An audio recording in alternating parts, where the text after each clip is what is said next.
ನಮಸ್ಕಾರ. ಮೆಗಾ ಸುದ್ದಿ ವಿಶೇಷ ಚರ್ಚಾ ಕಾರ್ಯಕ್ರಮಕ್ಕೆ ಸ್ವಾಗತ. ನಾನು ಸಂಪತ್ ವಂಡಾರು. ಬೆಳೀತಾ ಇರುವಂತ ಬೆಂಗಳೂರಿನಲ್ಲಿ ಇರುವಂತ ಪಾಲಿಕೆ ಅಂತ ಹೇಳಿದ್ರೆ ಅದು ಬಿಬಿಎಂಪಿ ಎಲೆಕ್ಷನ್ ಯಾವಾಗ 4 ವರ್ಷ ಕಳೀತಾ ಬಂತು. ಬಿಬಿಎಂಪಿ ಎಲೆಕ್ಷನ್ ಆಗ ನಡೆಯುತ್ತೆ ಈಗ ನಡೆಯುತ್ತೆ ಅಂತೇಳಿ ರಾಜಕೀಯ ಪಕ್ಷದವರು ಬರೀ ಹೇಳಿಕೆಗಳನ್ನ ಕೊಡ್ತಾ ಇದ್ದಾರೆ ಹೊರತು ಬಿಬಿಎಂಪಿ ಎಲೆಕ್ಷನ್ ಇನ್ನೂ ನಡೆದಿಲ್ಲ. ಹಾಗಾದ್ರೆ ಬೆಂಗಳೂರಿನ ಆಡಳಿತ ಮಾಡೋರು ಯಾರು, ಬೆಂಗಳೂರನ್ನ ಅಭಿವೃದ್ಧಿ ಮಾಡೋರು ಯಾರು ಎನ್ನುವಂಥ ಪ್ರಶ್ನೆ ಸರ್ವೇ ಸಾಮಾನ್ಯವಾಗಿ ಜನಸಾಮಾನ್ಯರಲ್ಲಿ ಹುಟ್ಕೊಂಡಿದೆ. ಇದೇ ವಿಚಾರದ ಕುರಿತು ಚರ್ಚೆಯನ್ನು ನಡೆಸ್ತೀವಿ. ಇದೇ ನಮ್ಮ ಚರ್ಚಾ ವಿಷಯ. ಬಿಬಿಎಂಪಿ ಎಲೆಕ್ಷನ್ ವಿಳಂಬ, greater Bengaluru effect.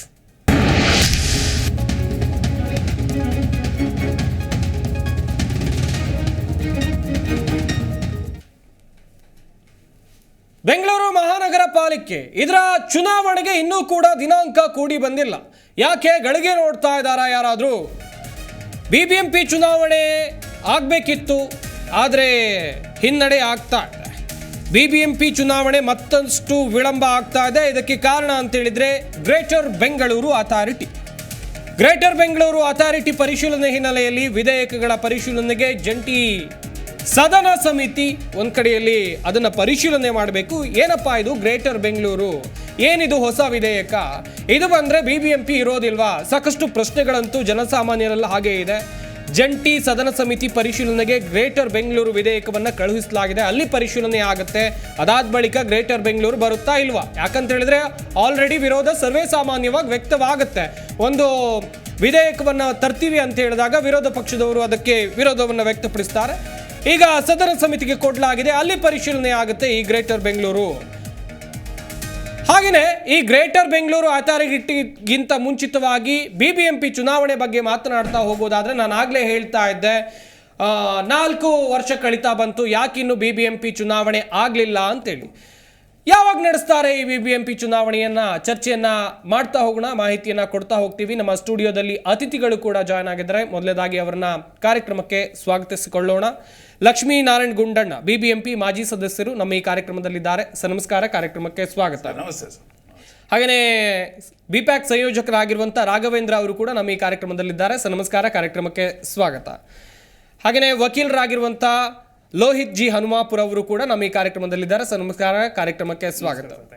S Lakshminarayan sir, ನಿಮ್ಮಿಂದಲೇ ಆರಂಭಿಸ್ತೀನಿ. ನಾನಾಗಲೇ ಹೇಳ್ತಾ ಇದ್ದೆ 4 ವರ್ಷ ಆಯಿತು, ಬಿಬಿಎಂಪಿ ಎಲೆಕ್ಷನ್ ಇನ್ನೂ ಆಗಿಲ್ಲ. ಹಾಗಾದ್ರೆ ಬಿಬಿಎಂಪಿ ಬೆಂಗಳೂರಿನಲ್ಲಿ ಇದೆ, ಬೆಂಗಳೂರಿನ ಅಭಿವೃದ್ಧಿ ಮಾಡೋರು ಯಾರು? ಸಾಕಷ್ಟು ಜನಸಂಖ್ಯೆಯನ್ನು ಹೊಂದಿರುವಂಥ ಮಹಾನಗರ ನಮ್ಮ ಬೆಂಗಳೂರು, ಯಾಕಿನ್ನೂ ಎಲೆಕ್ಷನ್ ವಿಳಂಬ ಆಗ್ತಾ ಇದೆ? ಸರ್ ಎಲೆಕ್ಷನ್ಸು ಮಾಡಲೇಬೇಕು ಸರ್, ಇರ್ರೆಸ್ಪೆಕ್ಟಿವ್ ಗ್ರೇಟರ್ ಬೆಂಗಳೂರು ಮಾಡಿ ಏನೇ ಮಾಡಿ ಸರ್, ಎಲೆಕ್ಷನ್ಸ್ ಮಾಡಿ ಕಾರ್ಪೊರೇಟರ್ಸ್ ಇತ್ತು ಅಂದರೆ ಜನಗಳ ಜೊತೆಯಲ್ಲಿ ಕಾರ್ಪೊರೇಟರ್ಸೇ ಸರ್ ಸಿಕ್ಕೋದು.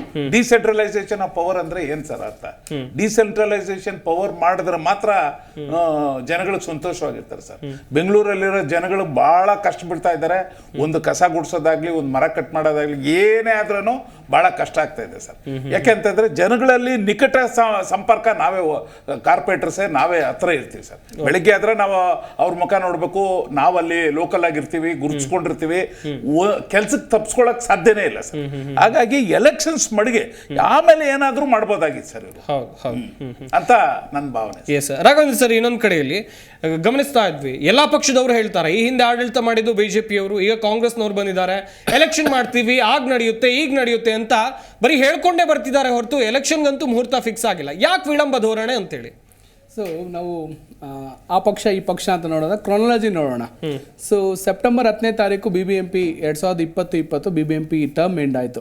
ಅದಾದ್ಮೇಲೆ ಏನ್ ಮಾಡಿದ್ರು ಅಂತ ಹೇಳಿದ್ರೆ ಡಿಲಿಮಿಟೇಷನ್ ಪ್ರೋಸೆಸ್ ಮಾಡ್ತೀವಿ ಅಂತ ಹೇಳ್ಬಿಟ್ಟು 14ನೇ ತಾರೀಕು ಅಕ್ಟೋಬರ್ 2020ಕ್ಕೆ ಡಿಲಿಮಿಟೇಷನ್ ಪ್ರೋಸೆಸ್ ಮಾಡ್ತೀವಿ ಅಂತ ಹೇಳಿದ್ರು. ಅದಾದ್ಮೇಲೆ ಹೈಕೋರ್ಟ್ ಮಧ್ಯ ಬಂದ್ಬಿಟ್ಟು ನೀವು ಎಲೆಕ್ಷನ್ ಮಾಡಿ ಅಂತ ಹೇಳಿದ್ರು. ಅದು 4ನೇ ತಾರೀಕು ಡಿಸೆಂಬರ್ 2020 ಅದಾದ್ಮೇಲೆ ಹೈಕೋರ್ಟ್ ಬಂದಿದೆ ಅಂತ ಹೇಳ್ಬಿಟ್ಟು ಆಗಿದ್ದಂತ ಸರ್ಕಾರ ಬಿಬಿಎಂಪಿ ಆಕ್ಟ್ ನ ಪಾಸ್ ಮಾಡ್ತು. 243 ವಾರ್ಡ್ಗಳನ್ನ ಮಾಡಿ ಅದಕ್ಕೆ ಎಲೆಕ್ಷನ್ ಮಾಡಿ ಏನೋ 243 ಮಾಡಿದೀವಿ ಅಂದ್ಬಿಟ್ಟು 21ನೇ ತಾರೀಕು ಡಿಸೆಂಬರ್ 2020 ಆಕ್ಟ್ ನ ಪಾಸ್ ಮಾಡ್ತು. ಅದಾದ್ಮೇಲೆ ಸುಪ್ರೀಂ ಕೋರ್ಟ್ ಏನ್ ಮಾಡ್ತು ಅಂತ ಹೇಳಿದ್ರೆ ಹೈಕೋರ್ಟ್ ಮಾಡಿರೋ ನಿರ್ದೇಶನ ಸ್ಟೇ ತಂತು. ಸುಪ್ರೀಂ ಕೋರ್ಟ್ ಹೋದ್ರು ಇವರೆಲ್ಲಾನು, ಬಹಳಷ್ಟು ಜನ ಇದೆಲ್ಲ ತುಂಬಾ ವರ್ಷ ಆಯ್ತಲ್ಲ, ಇವಾಗ ಸ್ವಲ್ಪ ರೀಕ್ಯಾಪ್ ಮಾಡ್ಕೊತಾ ಇದ್ರೆ ಸುಪ್ರೀಂ ಕೋರ್ಟ್ ಹೋದ್ರು ಎಲೆಕ್ಷನ್ ಆಗ್ಬಾರ್ದು ಅಂತ ಹೇಳ್ಬಿಟ್ಟು.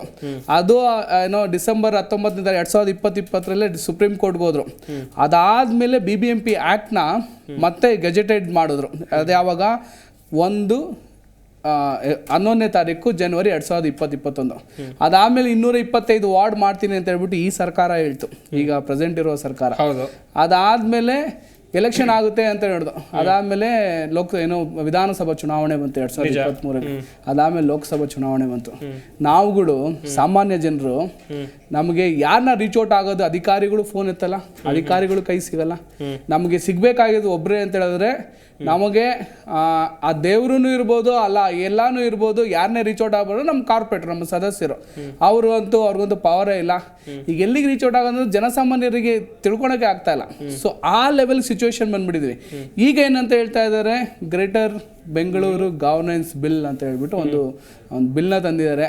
ಆ ಬಿಲ್ಲಲ್ಲಿ ಬಹಳಷ್ಟು ನ್ಯೂನ್ಯತೆಗಳಿದೆಯಾ, ಒಳ್ಳೇದಿದೆಯಾ, ಕೆಟ್ಟದಿದೆಯಾ, ಇನ್ನೂ ಸ್ಟಡೀಸ್ ನಡೀತಾ ಇದೆ, ಇದು ಬಹಳಷ್ಟು ಇದು ನಡೀತಾ ಇದೆ, ಅದ್ರ ಬಗ್ಗೆ ಮಾತಾಡೋಣ.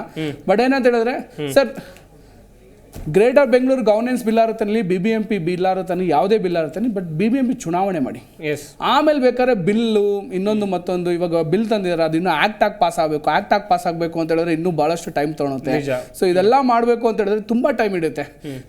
ನಮ್ಮ ಒಂದೇ ಒಂದು ಕಳಕಳಿಯ ಮನವಿ ಏನು ಅಂತ ಹೇಳಿದ್ರೆ, ಬಿಲ್ ಎಲ್ಲ ಪಾಸ್ ಅದೆಲ್ಲ ಅಮೆಂಡ್ಮೆಂಟ್ ಎಲ್ಲ ಆಗೋದಕ್ಕೆ ಇನ್ನೂ ಟೈಮ್ ತೊಗೊಳುತ್ತೆ. ಇಲ್ಲಿರುವ 198 ವಾರ್ಡ್ಗೂ ಪರವಾಗಿಲ್ಲ, 243 ಅಂತ ನೋಡ್ತೀರಾ, ಇಲ್ಲ 225 ಅಂತ ಈ ಸರ್ಕಾರ ಮಾಡಿರೋದಕ್ಕೆ, ಅದಕ್ಕಾದ್ರೂ ದಯವಿಟ್ಟು ಚುನಾವಣೆ ಮಾಡಿ ಅನ್ನೋದು ನಮ್ಮ ವೆಲ್ ಲೋಹಿತ್ ಸರ್, ಇನ್ನೊಂದು ಕಡೆಯಲ್ಲಿ 1 ಕೋಟಿಗೂ ಅಧಿಕ ಜನಸಂಖ್ಯೆ ನಮ್ಮ ಬೆಂಗಳೂರಿನಲ್ಲಿ ಇದ್ದಾರೆ. 1,40,00,000 ಸಮಥಿಂಗ್ ಜನಸಂಖ್ಯೆ ಇದ್ದಾರೆ ನಮ್ಮ ಬೆಂಗಳೂರಿನಲ್ಲಿ. ಇಂಥ ಸಂದರ್ಭದಲ್ಲಿ ನಮ್ಮ ಬೆಂಗಳೂರಿನಲ್ಲಿ ಸಮಸ್ಯೆಗಳ ಮಹಾಪೂರವೇ ಇದೆ. IT ಸಿಟಿ ಅಂತ ಕರೀತಾರೆ, ಗಾರ್ಡನ್ ಸಿಟಿ ಅಂತ ಕರೀತಾರೆ, ನಾನಾ ಬಿರುದುಗಳಿವೆ. ಬೆಳೀತಾ ಇರುವಂಥ ಬೆಂಗಳೂರಿನಲ್ಲಿ ಸಮಸ್ಯೆಗಳನ್ನ ಕೇಳಬೇಕು ಅಂತ ಹೇಳಿದ್ರೆ ಸರ್ಕಾರ ಬರೋಕ್ಕಿಂತ ಮುಂಚಿತವಾಗಿ ಅಲ್ಲಿ BBMP ಅವಶ್ಯಕತೆಯಿಂದ ಬೇಕಾಗುತ್ತೆ.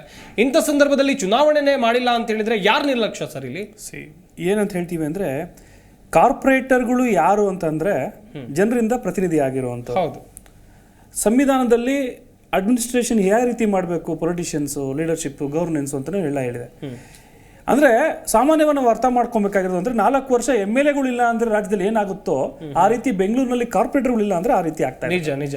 So that is what the common intention. ಅದನ್ನ ನಾವು ಅರ್ಥ ಮಾಡ್ಕೊಬೇಕು. BBMP ಆಕ್ಟ್ 2020 ಅಂತ ಒಂದು ಹೊಸ ಆಕ್ಟ್ ಬರುತ್ತೆ. ಇದರಲ್ಲಿ ಝೋನಲ್ ಕಮಿಷನರ್ಸ್ಗಳನ್ನ ಅಂತ ಮಾಡ್ಕೊಂತಾರೆ, ಈಸ್ಟ್ ವೆಸ್ಟ್ ನಾರ್ತ್ ಸೌತ್ ಅಂತೆಲ್ಲ ಮಾಡ್ಕೊಂತಾರೆ. ಇವರ ಒಂದು ಅಧಿಕಾರಾವಧಿ ಹೇಗಿದೆ ಅಂತ ನೋಡಿ, ನಾನು ಹೇಗೆ ವರ್ಕ್ ಆಗುತ್ತೆ ಅಂತ ಹೇಳ್ತೀನಿ ಅಂದರೆ, ಸೂಕ್ಷ್ಮವಾಗಿ ಝೋನಲ್ ಕಮಿಟಿ ಅಂತ ಮಾಡ್ಕೊಬೇಕು, ವಾರ್ಡ್ ಕಮಿಟಿ ಅಂತ ಮಾಡ್ಕೊಬೇಕು ಒಂದು BBMPಯಲ್ಲಿ, ಮತ್ತೆ ಏರಿಯಾ ಕಮಿಟಿ ಅಂತ ಕೂಡ ಮಾಡ್ಕೊಬೇಕು.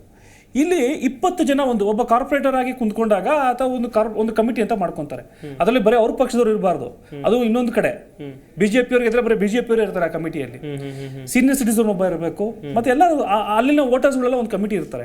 ಇವರ ಕೆಲಸ ಏನು ಅಂದ್ರೆ, ಆ ಕಮಿಟಿಯಲ್ಲಿ ತಿಂಗಳಿಗೊಂದ್ಸಲಿ ಮೀಟಿಂಗ್ ಮಾಡಬೇಕು. ಮೀಟಿಂಗ್ ನಲ್ಲಿ ಯಾವ್ದು ಪ್ರಸ್ತಾವನೆ ಆಗಬೇಕು, ಅಲ್ಲಿನ ಕಸ ಸಮಸ್ಯೆ, ಸಾಲಿಡ್ ವೇಸ್ಟ್ ಸಮಸ್ಯೆ, ಸಾಲಿಡ್ ವೇಸ್ಟ್ ಅಂದ್ರೆ ಇವಾಗಿನ ಕಸಗಳು, ಮತ್ತೆ ಇವಾಗ ನಿಮ್ಮ ಮನೆಗಳ ಹತ್ರ ಹಾಡ್ ಹಾಕೊಂಡ್ ಬರ್ತಾರೆ ನೋಡಿ ಕಸ ಎತ್ತಕ್ಕೆ, ಇದು ಕೂಡ ಆಕ್ಟ್ ಅಲ್ಲಿ ಇರುವಂತದ್ದೇ.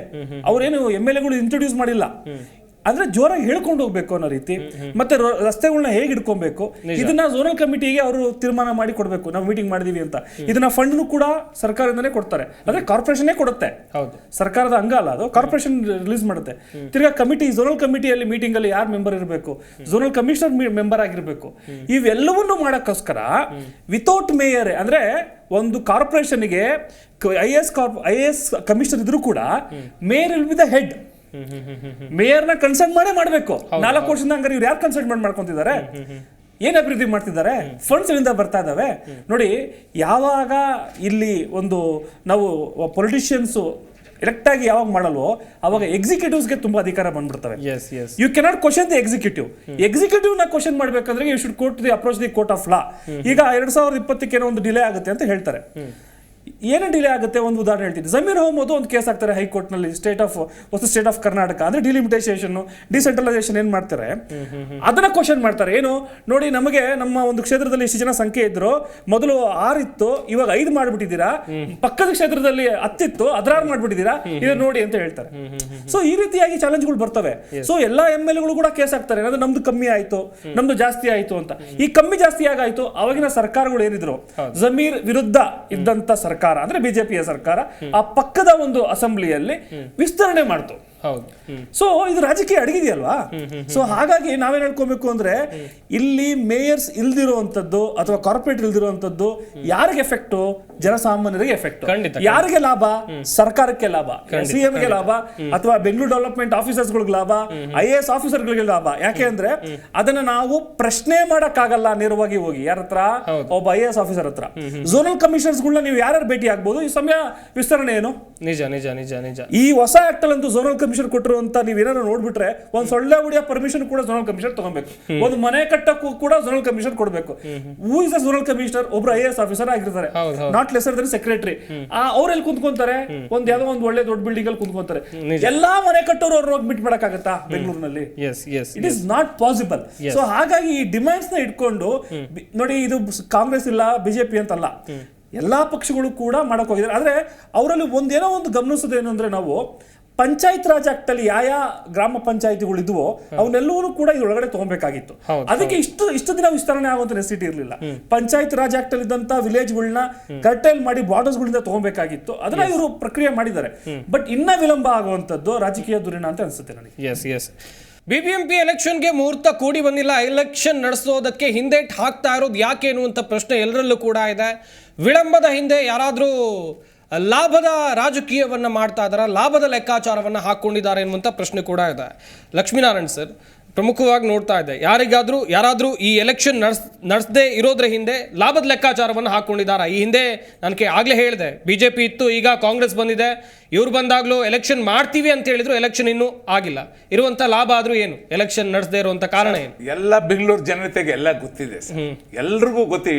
ಇಟ್ ಈಸ್ ಏನು ಓಪನ್ ಸೀಕ್ರೆಟ್ ಸರ್. ಏನು ಅಂತಂದ್ರೆ ಸರ್, ಈಗ ಕಾರ್ಪೊರೇಟರ್ಸ್ ಇಲ್ಲ ಅಂತಂದ್ರೆ ಹಬ್ಬ ಆಗೋಗ್ಬಿಡುತ್ತೆ ಸರ್ ಅಧಿಕಾರಿಗಳಿಗೆ. C, we are the servants, we are not the masters sir. ನಾವು ಜನಸಾಮಾನ್ಯರಿಗೆ ಸರ್ವೆಂಟ್ಸ್ ಆಗಿ ನಾವು ಅಲ್ಲಿ ಕೆಲಸ ಮಾಡ್ತೇವೆ ಸರ್.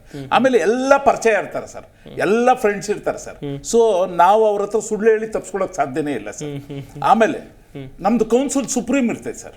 ಅಧಿಕಾರಿಗಳನ್ನ IAS ಅಧಿಕಾರಿಗಳಾಗ್ಲಿ KS ಅಧಿಕಾರಿಗಳನ್ನಾಗ್ಲಿ ಅವ್ರು ಕರೆಸಿ ಯಾಕೆ ಕೆಲಸ ಮಾಡ್ತಾ ಇಲ್ಲ ಅಂತ ಕೇಳೋದಕ್ಕೆ ಆಗ್ಲೇನೆ ಅವರು ಗಡಗಡ ನಡಗೋಗ್ತಾರೆ sir. So there is nobody to question them. So ಅವ್ರಿಗೆ ಹಬ್ಬ ಆಗೋಗ್ಬಿಟ್ಟಿದೆ. ಕಾರ್ಪೊರೇಟರ್ಸ್ ಎಲೆಕ್ಷನ್ ಎಲ್ಲ ತಗೊಂಡಾಗ ಹೇಳ್ತಾರೆ, ಗೌರ್ಮೆಂಟ್ಗಾಗ್ಲಿ MLAಗಳಿಗಾಗ್ಲಿ ಇವ್ರಿಗಾಗ್ಲಿ ಎಲ್ಲ ಇವರೇ ಸರ್, ಎಲ್ಲ ರೌಂಡ್ ಹೊಡಿಯೋದು ಇವರೇನೆ, ಅಧಿಕಾರಿಗಳೇ. ಯಾಕಂತಂದ್ರೆ ನಾವಿದ್ರೆ ಅವ್ರ ಆಟ ಏನು ನಡೆಯೋದಿಲ್ಲ ಸರ್. ಹಾಗಾಗಿ ಅವ್ರಿಗೆ ಎಲ್ಲ ಗೊತ್ತಿದೆ ಸರ್. ಈಗ BDN ಅಲ್ಲಿ ನಾವ್ ಯಾರು ಕಾರ್ಪೊರೇಟರ್ಸ್ ಒಬ್ರು ಹೋಗಕ್ಕಾಗೋದಿಲ್ಲ, ಅವ್ರು ಆಡಿದ್ದೇ ಆಟ.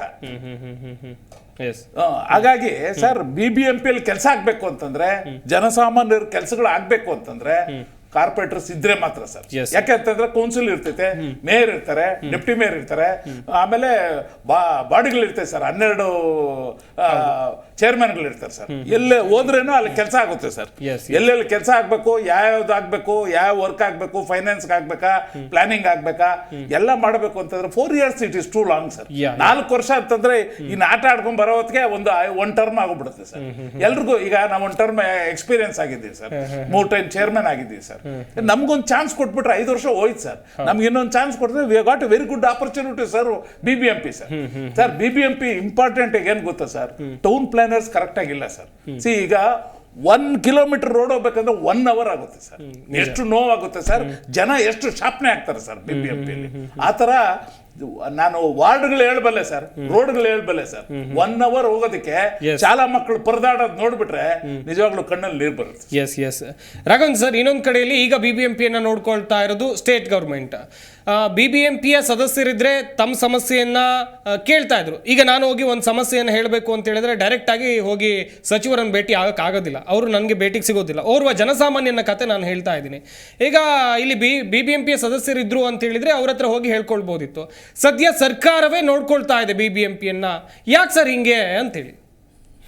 ಸರ್, ಮೊದಲನೇ ಫ್ಲಾಸ್ ಎಲ್ಲಿ ಅಂತ ಹೇಳಿದ್ರೆ, ಆಕ್ಚುಲಿ ಲೋಹಿತ್ ಅವ್ರು ಇನ್ನೂ ತುಂಬ ಚೆನ್ನಾಗಿ ಹೇಳ್ಬೋದು. ಖಂಡಿತ 73rd 74th ಅಮೆಂಡ್ಮೆಂಟ್ ಅಂತ ಮಾಡಿದ್ರಲ್ಲ. ಸೊ ನಿಮ್ಗೆ ಲೋಕಸಭಾ ಚುನಾವಣೆ ಮತ್ತೆ ವಿಧಾನಸಭಾ ಚುನಾವಣೆ 1 ತಿಂಗಳು 2 ತಿಂಗಳು ಡಿಲೇ ಆಗಿರೋದು ಯಾವ್ದಾದ್ರು ಭಾರತದ ಇತಿಹಾಸ ಉದಾಹರಣೆ ಇದೆಯಾ? ಇಲ್ವೇ ಇಲ್ಲ. ಯಾಕಂದ್ರೆ ಅದೆಲ್ಲಾನು ಸಹ ಎಲೆಕ್ಷನ್ ಕಮಿಷನ್ ಕೈಲಿರ್ತದೆ. ಸಿಇಒ ಕರ್ನಾಟಕ ಇರ್ಬೋದು, ಏನು ಸೆಂಟ್ರಲ್ ಎಲೆಕ್ಷನ್ ಕಮಿಷನ್ ಇರ್ಬೋದು, ಅದು ಕೈಲಿರುತ್ತೆ. ಬಟ್ BBMP ಚುನಾವಣೆ, ಲೋಕಲ್ ಬಾಡೀಸ್ ಚುನಾವಣೆ ಸ್ಟೇಟ್ ಗೌರ್ಮೆಂಟ್ ಕೈಲಿರುತ್ತೆ. ಆ ಸ್ಟೇಟ್ ಗೌರ್ಮೆಂಟ್ ನ ರನ್ ಮಾಡ್ತಾ ಸ್ಟೇಟ್ ಎಲೆಕ್ಷನ್ ಕಮಿಷನ್ ಅಂತ ಒಂದಿದೆ. ಆ ಸ್ಟೇಟ್ ಎಲೆಕ್ಷನ್ ಕಮಿಷನ್ ಇವೆಲ್ಲ ಚುನಾವಣೆ ಮಾಡ್ಬೇಕು. ಈ ಸ್ಟೇಟ್ ಗವರ್ಮೆಂಟ್ ಏನ್ ಮಾಡ್ತಾ ಇದೆ ಅಂತ ಹೇಳಿದ್ರೆ, ಈ state election commission urban development department under ಬರುತ್ತೆ. Urban development department obviously Karnataka ಸರ್ಕಾರದ ಅಂಡರ್ ಬರ್ತದೆ. ಇವ್ರಿಗೆ ಡೈರೆಕ್ಟ್ ಕೊಡ್ಬೇಕು, ಇವ್ರಿಗೆ ಡೈರೆಕ್ಷನ್ ಕೊಡ್ಬೇಕು. ಇದು ಯಾವುದು ಆಗ್ತಾ ಇಲ್ಲ. ಸೊ ಇದೇ ಮೇಜರ್ ಅನ್ನೋ ಒಂದು ಕಾನ್ಸ್ಟಿಟ್ಯೂಷನ್ ಫ್ಲಾಸ್ ಅನ್ನೋದು ಇದೆಯಲ್ಲ, ಇದರಿಂದ ಏನಾಗ್ತಾ ಇದೆ ಅಂತ ಹೇಳಿದ್ರೆ ಇದನ್ನ ಯುಟಿಲೈಸ್ ಮಾಡ್ಕೊತಾ ಇದ್ದಾರೆ ಇವರು. ನಾವೇ ಇದ್ ಮಾಡ್ಬೇಕು, ಇವರಿಗೆ ಬೇಕಾದಾಗ ರಿಸರ್ವೇಶನ್ ಅನೌನ್ಸ್ ಮಾಡ್ತಾರೆ. ಗುಂಡಣ್ಣ ಸರ್ ತುಂಬಾ ಚೆನ್ನಾಗಿ ಏನಾದ್ರು ಕೆಲಸ ಮಾಡ್ತಾ ಇದ್ದಾರೆ ಅಂತ ಹೇಳಿದ್ರೆ ಅವ್ರದ್ದು ರಿಸರ್ವೇಶನ್ ಚೇಂಜ್ ಮಾಡ್ಬಿಟ್ಟು ಅಲ್ಲಿ ಬಂದ್ ಮಹಿಳೆಯರನ್ನ ಹಾಕ್ತಾರೆ. ಸರ್ಕಾರದವರು ಅಲ್ಲಿ ಬಂದ್ ಮಹಿಳೆಯರನ್ನ ಹಾಕ್ತಾರೆ, ಇನ್ನೊಬ್ರು ಯಾರು ಹಾಕ್ತಾರೆ. ನಿಜ ಅಲ್ವಾ ಸರ್? ಇನ್ನೊಬ್ರು ಯಾರು ತುಂಬಾ ಚೆನ್ನಾಗಿ ಕೆಲಸ ಮಾಡ್ತಾ ಇದಾರೆ, ಇಲ್ಲ ಅಂತ ಹೇಳಿದ್ರೆ ಅವ್ನು ತುಂಬಾ ಚೆನ್ನಾಗಿ ಇದ್ ಮಾಡ್ತಾ ಇದ್ದಾನೆ ಅಂತ ಹೇಳಿದ್ರೆ ಅಲ್ಲಿ ಬೇರೆ ರಿಸರ್ವೇಶನ್ ಚೇಂಜ್ ಮಾಡ್ತಾರೆ. ಇದೆಲ್ಲಾನು ರೋಸ್ಟರ್ ಸಿಸ್ಟಮ್ ಅಂತ ಒಂದಿದೆ. ಆ ಸಿಸ್ಟಮ್ ಮೂಲಕ ನಡಿಬೇಕು. ಅದೆಲ್ಲ ಏನೂ ಆಗ್ತಾ ಇಲ್ಲ. ಸೊ ನೀವು ಕೇಳಿದ ಕ್ವಶನ್ಗೆ, ಸೊ ಇದರಿಂದ ಜನಸಾಮಾನ್ಯರಿಗೆ ಎಷ್ಟು ಲಾಸ್ ಆಗ್ತಾ ಇದೆ, ಎಷ್ಟು ತುಂಬಾ ಇದು ಮಾಡ್ತಾ ಇದ್ದಾರೆ ಸರ್. ನಾವು ಅಲ್ಪ ಸ್ವಲ್ಪ ಹೋಗಿ ಯಾರೋ ಅಧಿಕಾರಿನ ಭೇಟಿ ಮಾಡಿ ಮಾತಾಡೋಷ್ಟಾದ್ರು ಒಂಚೂರು ಭಗವಂತ ಒಂದು ನಾಲೆಡ್ಜು ಧೈರ್ಯ ಕೊಟ್ಟಿದ್ದಾನೆ. ಬಹಳಷ್ಟು ಜನ ಲೋ ಲೆವೆಲ್ ಅಲ್ಲಿ ಇರೋರು ಯಾರಿಗೆ ಹೋಗೋದು? ಅಲ್ಲೇನ್ ಕಸದ ಸಮಸ್ಯೆ ಇದೆ, ಇನ್ನೊಂದು ಸಮಸ್ಯೆ ಇದೆ, ಏನ್ ಮೂಲಭೂತ ಸೌಕರ್ಯಗಳು ಯಾವುದೇ ಸಮಸ್ಯೆ ಇದೆ ಅಂತ ಹೇಳಿ ಯಾರಿಗೂ ಹೋಗೋದು ಯಾರಿಗೂ ಗೊತ್ತಿಲ್ಲ. ಅಯ್ಯೋ ಯಾರಿಗೂ ಇಲ್ಲ, ಗುಂಡಣ್ಣವ್ರಿಗೆ ಹೋಗೋದು ನನ್ನ ಕೈಲಿ ಅಧಿಕಾರ ಇಲ್ಲವಾ, ನಾನೇನವ ಮಾಡ್ಲಿ ಅಂತ ಕೇಳ್ತಾರೆ. ನಾನೇನಪ್ಪ ಮಾಡೋದು ಅಂದ್ಬಿಟ್ಟು ಅವ್ರು ಹೋಗ್ಬಿಟ್ಟು ಅವ್ರ ಪಾಡ್ಗ ಅವ್ರ ಹತ್ರ ಏನೋ ಯೂಸ್ ಟು ಇಟ್ ಆಗೋಗಿದೆ. ಈಗಲೂ ಮಾಡ್ತಾ ಇದ್ದೀರಾ ಸರ್? ನಾನು ಹೇಳ್ತಾ ಈಗಲೂ ಮಾಡ್ತಾ ಇದ್ದೀರಾ? ಈಗಲೂ ನೀವು ವರ್ಲ್ಡ್ ಅಲ್ಲಿ ಇದ್ದೀರಾ? ಬಹಳಷ್ಟು ಜನ ಅದು ಮಾಡ್ತಿಲ್ಲ. ಸೊ ಅದೇನಾಗಿ ಹೋಗಿದೆ ಅಂತ ಹೇಳಿದ್ರೆ ಪ್ರಾಕ್ಟೀಸ್ ಆಗೋಗಿದೆ. ಸೊ ಆ ಲೆವೆಲ್ಗೆ ಒಂಥರ ಏನಂತ ಹೇಳಿದ್ರೆ, ಯಾವಾಗ್ಲೂ ಹೇಳ್ತೀವಿ ವರ್ಲ್ಡ್ ಕ್ಲಾಸ್ ಸಿಟಿ ಬೆಂಗಳೂರಿಗೆ ಒಂದು ಗವರ್ನಿಂಗ್ ಬಾಡಿ ಇಲ್ಲ ಅಂತ ಹೇಳಿದ್ರೆ ಒಂದು ದುರಂತ. ನಮ್ಗೆ ನಿಜವಾಗ್ಲೂ ದುರಂತ. ಯಾಕಂತ ಹೇಳಿದ್ರೆ ನಾವು ಈಗಲೂ ಸಹ ರೋಡಲ್ಲಿ ಕಸ ನೋಡ್ತೀವಿ, ಈಗಲೂ ಸಹ ಪಾಟ್ ಹೋಲ್ಸ್ ನೋಡ್ತೀವಿ. ಪಾಟ್ ಹೋಲ್ಸ್ಗೆ ಸರ್ಕಾರದ ಅಧಿಕಾರಿಗಳು ಪಾಟ್ ಹೋಲ್ ಮುಚ್ತೀವಿ, ಟ್ರಾಫಿಕ್ ಪೊಲೀಸ್ಗೆ ಹೇಳ್ತೀವಿ, ಅವ್ರಿಗೆ ಹೇಳ್ತೀವಿ, ಇವ್ರಿಗೆ ಹೇಳ್ತೀವಿ, ಅವ್ರ ಮೂಲಕ ನಾವು ಮ್ಯಾಪ್ ಮಾಡ್ತೀವಿ. ಆಗಲ್ಲ. ಕಾರ್ಪೊರೇಟರ್ ಗಾಡಿ ಯಾರು ಹಿಡ್ಕೊಂಡು ಓಡಾಡ್ತಿರ್ತಾರೆ ಅಲ್ಲಿ ಇಲ್ಲಿ, ಅವ್ರ ಮನೆ ಇವ್ರ ಮನೆ, ಇಲ್ಲಿ ಪಾಟ್ ಹೋಲ್ ಫೋನ್ ಮಾಡ್ತಾರೆ, ಇಲ್ಲೊಂದು ಇದೆ ನೋಡಪ್ಪ, ಅವ್ರ ಹುಡುಗರು ಟೆಂಪ್ರವರಿ ಯಾರು ಕ್ಲೋಸ್ ಮಾಡ್ತಾರೆ, ಅವ್ರದೇ ಜೋಬಲ್ಲಿ ದುಡ್ಡು ಹಾಕ್ಬಿಟ್ಟಾರು ಇದ್ ಮಾಡ್ತಾರೆ. ಸೊ ಅದಕ್ಕೋಸ್ಕರ BBMP ಚುನಾವಣೆ ಆಗಬೇಕು, ಕಾರ್ಪೊರೇಟರ್ಗಳು ಬರಬೇಕು. ಇಟ್ ಮೈಟ್ ಬಿ 198, 243, 225 ಯಾವ್ದಾದ್ರು ಸರಿ. ಎಷ್ಟಾರು ಇವಾಗ 400 ವಾರ್ಡ್ ಮಾಡ್ತೀರಾ ಅಂತ ಹೇಳಿದ್ರೆ ಎಷ್ಟು ಟೈಮ್ ತಗೊಂತೀರಾ? ಎಷ್ಟು ಇದನ್ನೇ 2 ವರ್ಷ ತಗೊಂಡು ನೆಕ್ಸ್ಟ್ ಲೋಕಸಭಾ ಚುನಾವಣೆ, ನೆಕ್ಸ್ಟ್ ವಿಧಾನಸಭಾ, ಆಮೇಲೆ ಲೋಕಸಭಾ ಆ ಟೈಮಲ್ಲಿ ಮಾಡ್ತೀರಾ ಅನ್ನೋದು ಆ ಲೆವೆಲ್ಗೆ ಆಗ್ಬಾರ್ದು ಅನ್ನೋದು ನಮ್ಗೆ. ಎಸ್ ಲೋಹಿತ್ ಸರ್, ಇನ್ನೊಂದು ಕಡೆಯಲ್ಲಿ ಈ ಹಿಂದೆ ಬಿಜೆಪಿಯವರು ಆಡಳಿತದಲ್ಲಿದ್ದಂಥ ಸಂದರ್ಭದಲ್ಲಿ BBMP ಚುನಾವಣೆ ಆಗಲಿಲ್ಲ. ಕಾಂಗ್ರೆಸ್ನವರು ಹೇಳಿದ್ರು ನಮ್ಗೆ ಅಧಿಕಾರ ಕೊಡಿ, ನಾವು BBMP ಚುನಾವಣೆ ನಡೆಸ್ತೀವಿ ಅಂತೇಳಿ. ಈಗ ಅವರು ಅಧಿಕಾರಕ್ಕೆ ಬಂದಿದ್ದಾರೆ. DCM DK ಶಿವಕುಮಾರ್ ಅವರು ಅವರ ಕಾರ್ಯಕರ್ತರನ್ನೆಲ್ಲ ಕರೆದು ಸಭೆ ಮಾಡಿದ್ರು. BBMP ಚುನಾವಣೆ ಬರುತ್ತೆ, ಅಲರ್ಟ್ ಆಗಿ ಅಂತ ಹೇಳಿದ್ರು. ಲೋಕಸಭೆ ಚುನಾವಣೆ ಆದ್ಮೇಲೆ ಲೋಕಲ್ ಬಾಡಿ ಎಲೆಕ್ಷನ್ ಆಗುತ್ತೆ, ಅದರಲ್ಲಿ BBMP ಎಲೆಕ್ಷನ್ ಆಗುತ್ತೆ ಅನ್ನುವಂಥದ್ದಾಗಿ ಒಂದಷ್ಟು ಚರ್ಚೆಗಳಾಯಿತು. ಆದ್ರೆ ಈಗ ಗ್ರೇಟರ್ ಬೆಂಗಳೂರು ಅಥಾರಿಟಿ ಅನ್ನೋ ಕೊಟ್ಟಿದ್ದಾರೆ, ಇನ್ನೂ ವಿಳಂಬ. ಇಲ್ಲಿ ಏನ್ ರಾಜಕೀಯ ನಡೀತಾ ಇದೆ? ಆಕ್ಚುಲಿ ರಾಜಕೀಯ ಅಂದ್ರೆ ಎಲ್ಲ ರಾಜಕೀಯದವರೆಲ್ಲ ಒಂದೇ ಅನ್ನೋದು ಅರ್ಥ ಅಷ್ಟೇ. ಇದ್ರ ವಿಳಂಬಗಳಿಗೆ ಅರ್ಥ ಏನು ಅಂದ್ರೆ, ಬಿಜೆಪಿಯವರು ನಾನು ತಿಂದಿದ್ದೀನಿ, ಈಗ ಕಾಂಗ್ರೆಸ್ ನಾನು ಬಂದೆ, ನಾನು ಚೆನ್ನಾಗಿದೆ, ನಂದು ನಡೀಲಿ ಅಂತ. ಮತ್ತೆ ಎರಡನೇದು, ರಾಜಕೀಯವಾಗಿ ನೋಡಿದಾಗ ನಿಮಗೆ ಬೆಂಗಳೂರಿನಲ್ಲಿ ಎಷ್ಟು ಸೀಟು ಕಾಂಗ್ರೆಸ್ ಬಿಜೆಪಿಯವರು ಮಾಡ್ಕೊಂಡಿದ್ದಾರೆ, ಮತ್ತೆ ಈ ಒಂದು MP ಎಲೆಕ್ಷನ್ ಅಲ್ಲಿ ನಡೆದಾಗ ನಮ್ಮ ಒಂದು ವೋಟಿಂಗ್ ಮ್ಯಾಟರ್ಸ್ಗಳು ಎಷ್ಟಾಗಿದ್ದಾವೆ, ಈ ಮುನ್ಸಿಪಲ್ ಅಂದ್ರೆ ಕಾರ್ಪೊರೇಷನ್ ಅಲ್ಲಿ ನಾವು ಗೆಲ್ತೀವೋ ಇಲ್ವೋ ಅನ್ನೋದು ಒಂದು ಕ್ವಶನ್ ಮಾರ್ಕ್ ಹಾಕೊಂಡಿರ್ತಾರೆ. ಯಾಕಂದ್ರೆ ಅವ್ರು ಮಾಡ್ಕೊಂಡಿರುವಂತಹ ಹಗರಣಗಳಾಗಿರ್ಬೋದು, ಅವ್ರ ಹಿಸ್ಟ್ರಿ ಆಗಿರುವಂತ, ಇವಾಗ ಬಿಜೆಪಿಯಲ್ಲಿ ಹಿಸ್ಟ್ರಿಗಳು ಸಾಲು ಹಗರಣಗಳು ಬಂದವು. ಆ ಟೈಮ್ ಅಲ್ಲಿ ಜನರು ಅವ್ರಿಗೆ ಮತ ಹಾಕ್ತಿರಲ್ಲ ಅನ್ನೋದು ಅವ್ರ ಒಂದು ಭಾವನೆ ಬರ್ತವೆ. ಸೊ ಹಾಗಾಗಿ ಏನ್ ಮಾಡ್ತಾರೆ, ಇದನ್ನ ವಿಳಂಬ ಮಾಡೋಣ ಅಂತ. ವೈ? ಬಿಕಾಸ್ ದ ಬ್ಯಾಂಗ್ಳೂರ್ ಇದು ಕ್ಯಾಪಿಟಲ್ ಆಫ್ ಕರ್ನಾಟಕ. ಇದು ಬೆಂಗಳೂರು ಸಿಟಿಯಲ್ಲಿ ವಿಧಾನಸೌಧ ಇದೆ, ಹೈಕೋರ್ಟ್ ಅನ್ನೋದು ಒಂದಿದ್ದಾವೆ. ಇಲ್ಲಿ ನಿಮಗೆ ಮುನ್ಸಿಪಲ್ ಸಿಗ್ಲಿಲ್ಲ ಅಂದ್ರೆ, ಹೇಗೆ ಡೆಲ್ಲಿಯಲ್ಲಿ ಮುನ್ಸಿಪಲ್ ನಡೆದಾಗ ಅಥವಾ ಪಂಜಾಬ್ ಅಲ್ಲಿ ಮುನ್ಸಿಪಲ್ ನಡೆದಾಗ ಆಮ್ ಆದ್ಮಿಗೆ ಸಿಕ್ಕಿಲ್ಲ ಅಂದ್ರೆ ಏನಾಗ್ತಿತ್ತು, ಬಿಜೆಪಿ ಸಿಕ್ಕಿಲ್ಲ ಅಂದ್ರೆ ಏನಾಗ್ತಿತ್ತು, ಆ ರೀತಿ municipal is very important. Corporation ತಗೊಳ್ಳೋ ಅಂತದ್ದು ಇಟ್ಸ್ ಲೋಕಲ್ ಬಾಡಿ. ಅಂದ್ರೆ ಜನರಿಗೆ ಹತ್ರವಾಗಿ ಒಬ್ಬ ನಾಯಕ ಇರ್ತಾನೆ, ಅವನೇ ಕಾರ್ಪೊರೇಟರ್. ಜನರ ಮನೆಯ ಮಗನಾಗಿರ್ತಾನೆ ಅಥವಾ ಜನರ ಮನೆಯ ನಾಯಕನಾಗಿರ್ತಾನೆ, ಆತನೇ it's the chain for the votes. So ಅದನ್ನ ಬಿಟ್ಬಿಟ್ರೆ ಮುಂದಿನ ಎಲೆಕ್ಷನ್ಸ್ಗಳು ನಡೆಯಕ್ಕಾಗಲ್ಲ ಅನ್ನೋ ಒಂದು ರೀತಿಯಲ್ಲಿ ವಿಳಂಬನ ಮಾಡ್ಕೊಂಡು ಹೋಗ್ತಾರೆ. ಮತ್ತೆ ಎರಡನೇದು, ಇಷ್ಟು ಅತಿ ವೇಗವಾಗಿ ನಡೀತಾ ಇರೋವಂಥದ್ದು. You can see the budget ನಡೀತಾ ಇರೋವಂಥದ್ದು. ಬಡ್ಜೆಟ್ನಲ್ಲಿ ಅತಿಯಾಗಿ ಬೆಂಗಳೂರು ಸಿಟಿಗೆ, ನಗರದ ಡೆವಲಪ್ಮೆಂಟ್ಗೆ ಅಮೌಂಟ್ನ ಡಿಸ್ಟ್ರಿಬ್ಯೂಟ್ ಮಾಡ್ತಿದ್ದಾರೆ. ಇದನ್ನ ಡಿಸ್ಟ್ರಿಬ್ಯೂಟ್ ಮಾಡ್ಬೇಕಂದಾಗ, ಫೈನಾನ್ಸ್ ಡಿಪಾರ್ಟ್ಮೆಂಟ್ ಇಂದ ಆರ್ಡರ್ಸ್ಗಳಾಗಬೇಕಂದಾಗ, ಇದನ್ನ ಏನಾದರೂ ಒಬ್ಬ ಕಾರ್ಪೊರೇಟರ್ ಬಂದ್ರೆ ಆತನಿಗೂ ಕೂಡ ಅಲ್ಲೊಂದು ಚೈನ್ ಆಗುತ್ತೆ. ಹೌದು. ಸೊ ಟು ಕಟಲ್ ದಟ್, ಇದನ್ನ ಒಬ್ಬ ಕಾರ್ಪೊರೇಟರ್ ಇಂದ ಒಬ್ಬ MLA ತಗೊಬೇಕಾ ಅಥವಾ MLA ಡೈರೆಕ್ಟ್ ಆಗಿ ತಿಂದು ಮಿನಿಸ್ಟರ್ ಕೊಡ್ಬೇಕಾ, ಇದು ಕೂಡ ನಡೆಯುತ್ತೆ. ಸೊ ಇವನ್ನೆಲ್ಲವನ್ನೂ ಕೂಡ ಅವ್ರು ಕ್ಯಾಲ್ಕುಲೇಟ್ ಮಾಡಿದಾಗ ಏನಾಗುತ್ತೆ, ಹೆಂಗ್ ನಡೆದಿದೆ, ಚೆನ್ನಾಗಿ ನಡೆದಿದೆ, ಎಲ್ಲ ಜನರಂತೂ ಕೇಳ್ತಾ ಇಲ್ಲ. ಕಾರ್ಪೊರೇಟರ್ ಬಂದ್ರೆ ಏನು, ಬಿಟ್ರೆ ಏನು, ಕಾರ್ಪೊರೇಟರ್ ಬೇಕಾಗಿರೋದು ಸಮಸ್ಯೆ ಅದೇ ಇಲ್ಲಿ. ಕಾರ್ಪೊರೇಟರ್ ಯಾರಿಗೆ ಬೇಕು, ಅವ್ರ ಫಾಲೋವರ್ಸ್ ಒಂದು 200 ಜನ 300 ಜನಕ್ಕೋ ಟೆಂಡರ್ಗಳು ತಗೊಳಕ್ಕೋ, ಕಸ ಟೆಂಡರ್ ಎತ್ತಕ್ಕೋ ದುಡ್ಡು ಮಾಡಕ್ ಬೇಕು. ಅದನ್ನ ಯಾಕೆ ಎಲೆಕ್ಷನ್ ಟೈಮಲ್ಲಿ ಅವ್ರಿಗೆ ಕೊಡೋಣ, ಬಿಡು, ಅಡ್ಜಸ್ಟ್ ಮಾಡ್ಕೊಳ್ಳೋಣ, ನಡೀತಾ ಇದೆಯಲ್ವಾ. ಜನರು ಯಾವಾಗ ರೊಚ್ಚಿಗೆ ಎದ್ದೇಳ್ತಾರೋ, ಜನರು ಯಾವಾಗ ಬೇಕು ಅಂತಾರೋ ಅವಾಗ ಹೇಳ್ಬೋದು ಅಂತ. I will tell you one thing, corporators ಯಾಕೆ ಬೇಕು ಅಂತ ಹೇಳಕ್ಕೆ ಅಂತ ಹೇಳ್ತೀನಿ.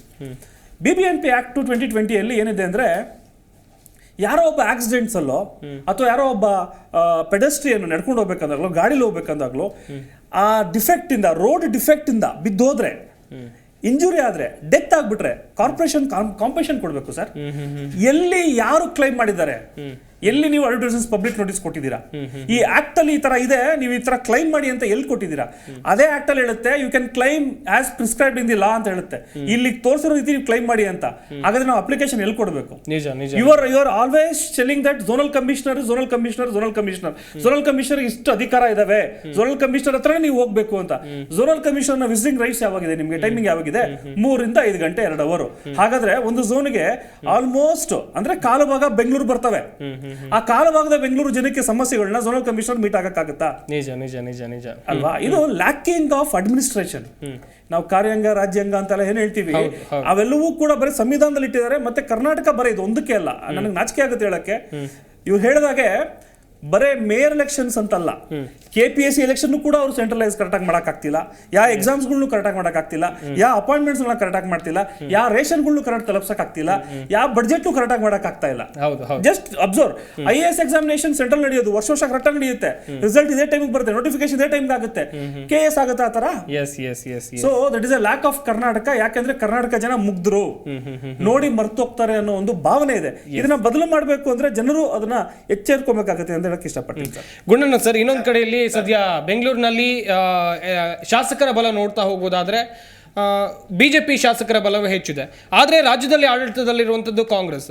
ಎಲ್ಲೋ ಒಂದು ಕಡೆಯಲ್ಲಿ BBMP ಚುನಾವಣೆ ನಡೆದ್ರೆ ಬಿಜೆಪಿ ಪ್ರಾಬಲ್ಯ ಬೆಂಗಳೂರಿನಲ್ಲಿ ಬರುತ್ತೆ ಅನ್ನುವಂಥ ಭಯದಲ್ಲಿ BBMP ಚುನಾವಣೆಯನ್ನ ಕಾಂಗ್ರೆಸ್ನವರು ನಡೆಸ್ತಾ ಇಲ್ವಾ? ಕ್ವಿಕ್ ಆಗಿ ಹೇಳ್ತಾ ಹೋಗೋದಾದ್ರೆ ಅದು 100% ಕರೆಕ್ಟ್ ಆಗಿದೆ ಸರ್. ಈಗ ನೀವು ಎಲೆಕ್ಷನ್ಸ್ ನೋಡಿ, ಬೆಂಗಳೂರು ನಾರ್ತ್, ಸೌತ್, ಈಸ್ಟು, ಇದು MP ಎಲೆಕ್ಷನ್ಸ್ ನೋಡಿ ಜಾಸ್ತಿ ಇದೆ. ಆಮೇಲೆ ಇದು ನೋಡಿ ಏನೋ MLA ಎಲೆಕ್ಷನ್ಸ್ ನೋಡಿ ಜಾಸ್ತಿ ಇದೆ ಸರ್. ಈಗ ನಾವು ಕಾರ್ಪೊರೇಟರ್ಸ್ ಎಲ್ಲ ಏನು ಗೊತ್ತಾ ಸರ್, ನಾವು ಕಾರ್ಪೊರೇಟರ್ಸ್ ಇದ್ರೆ ಅಕ್ಕದ ಕಾರ್ಪೊರೇಟರ್ ಚೆನ್ನಾಗಿ ಮಾಡ್ತಾನೆ, ಇವನ್ ಚೆನ್ನಾಗಿ ಮಾಡ್ತಾನೆ ಅಂತ ಹೇಳಿ ನಮ್ಮ ಕಾಂಪಿಟೇಷನ್ ಇರುತ್ತೆ. ಜನನೇ ಬೈತಾರೆ ಸರ್ ನಮ್ಮನ್ನ. ಏನಂತ ಬೈತಾರೆ? ನೋಡ ಪಕ್ಕದಾಗ ಹೋಗಿ ಕತ್ಕೊಂಬರಯ, ಆ ತರ ನೋಡ ಅವ್ನು ಯಾವ ತರ ನೋಡ್ತಾರೆ ಸರ್. 5 ವರ್ಷದಲ್ಲಿ ನಾವು 1 ದಿವಸ ರಜಾ ಹಾಕಿಲ್ಲ ಸರ್. ನಾನು 105 ಗ್ರೂಪ್ ಕ್ರಿಯೇಟ್ ಮಾಡಿದ್ದೀನಿ ಸರ್. ನಿಮ್ಮ ಮನೆಗೆ ನೀರು ಬರ್ಲಿಲ್ವಾ, ನಿಮ್ಮ ಹೆಸರು, ಮೊಬೈಲ್ ನಂಬರ್, ಅಡ್ರೆಸ್ ಹಾಕಿದ್ರೆ ನಮ್ಮ ಹುಡುಗ ಅಲ್ಲಿರ್ತಾರೆ ಸರ್. ನಿಮ್ಮ ಗಾರ್ಬೇಜ್ ಕ್ಲೀನ್ ಮಾಡ್ಲಿಲ್ವಾ, ಆಗ್ತದೆ ಸರ್. ಹಾಗಾಗಿ ಅಧಿಕಾರಿಗಳೆಲ್ಲ ನಮ್ಮ ನಡುಗೋರು ಸರ್. ಈಸ್ ಫಾರ್ ಪೀಪಲ್ ಅಂತ. ಯಾವಾಗ ನಾವು ಪೀಪಲ್ಗೆ ವರ್ಕ್ ಮಾಡ್ತೀವೋ ಅಧಿಕಾರಿಗಳು ತಣ್ಣಗಾಗೋಗ್ಬಿಡ್ತಾರೆ ಸರ್. ನಮ್ಮ ಆಟ ಏನು ನಡೆಯೋದಿಲ್ಲ, ಇವ್ರ ಗ್ರೂಪಿಗೆ ಹಾಕಿ ನಾವು ಚೆಚ್ಚಾಕ್ತೀವಿ ಸರ್. ಹಾಗಾಗಿ ಕಾರ್ಪೊರೇಟರ್ಸ್ ಇದ್ರೆ ಏನಾಗುತ್ತೆ, ಅವ್ರ ಕೆಲಸ ಮಾಡ್ತಾರೆ, ಇವ್ರ ಕೆಲಸ ಮಾಡ್ತಾರೆ, ನಮ್ಗೆ ಗ್ರಾಂಟ್ಸ್ ಬರುತ್ತೆ ಸರ್. ವರ್ಷದಲ್ಲಿ 2 ಕೋಟಿ 3 ಕೋಟಿ, ಲಾರ್ಜರ್ ಇತ್ತು ಅಂದ್ರೆ 3 ಕೋಟಿ ಕೊಡ್ತಾರೆ, ಚಿಕ್ಕದಾಗಿದ್ರೆ 2 ಕೋಟಿ ಕೊಡ್ತಾರೆ ಸರ್. ಆ ಗ್ರಾಂಟ್ಗಳು ಸರ್ ಒಂದು ವೇಸ್ಟ್ ಹಾಕೂಡ್ದು ಅಂತ ಫೈಲ್ಗಳು ನಾವು ಪಿಯೋನ್ ತರ ಹಿಡ್ಕೊಂಡು ಹೋಗ್ತೀವಿ ಸರ್. ಏನು ಒಂದು ವರ್ಕ್ ಮಾಡೋದು ಅಷ್ಟು ಸುಲಭ ಅಲ್ಲ ಸರ್.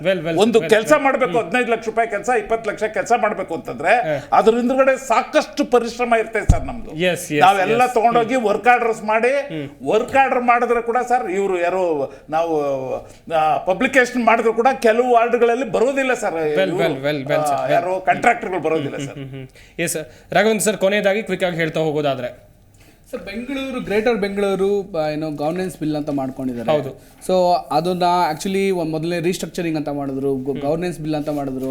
ಇದರಲ್ಲಿ ಯಾವುದು ಸಾಧಕ ಬಾಧಕಗಳನ್ನ ನೋಡಬೇಕು, ಇಲ್ಲಿ 10 ಮುನ್ಸಿಪಲ್ ಕಾರ್ಪೊರೇಷನ್ ಮಾಡಬೇಕು ಅನ್ನೋದು ತುಂಬಾ ಒಳ್ಳೇದು. Actually it's needed for Bengaluru city, not at the cost of elections ನ ಮುಂದೂಡೋಕ್ಕೋಸ್ಕರ ನೀವು ಗ್ರೇಟರ್ ಬೆಂಗಳೂರು ಗವರ್ನೆನ್ಸ್ ಬಿಲ್ ಮಾಡ್ತೀರಾ ಅಂತ ಹೇಳಿದ್ರೆ ಜನಗಳೇ ಇದಕ್ಕೆ ಏನೋ ಅಸಮಾಧಾನ ವ್ಯಕ್ತಪಡಿಸ್ತಾರೆ.